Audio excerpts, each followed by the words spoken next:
One of the best ways to analyse and understand the nationwide real estate boom that's currently sweeping Australia is to read Hotspotting's bi-monthly newsletter, the Ryder Report.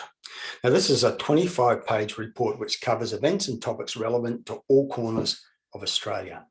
And in this new April 2021 edition, I explore some of the core topics, including the likely impact if the Reserve Bank changes its mind and decides to lift the official interest rate. Now, there's a lot of media speculation about whether or not the RBA will lift the cash rate, despite its repeated statements that it won't change the rate until 2024 at the earliest, and what the likely impact would be if it did so.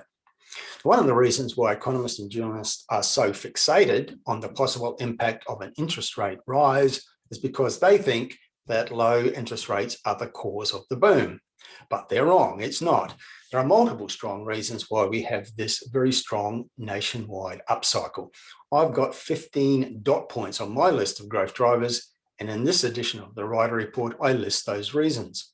Also in this edition of the Ryder Report, we publish excerpts of a report written by the man I regard as Australia's best real estate research analyst, Simon Presley of Propertyology.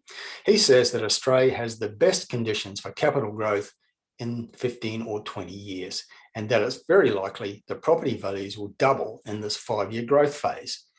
And there's a whole lot more in this edition of the Ryder Report as well. We analyse prices, we refute recent examples of media misinformation, we highlight specific growth markets, we provide special tips for investors, and we provide a state-by-state review of all the major events and issues in residential property across the nation.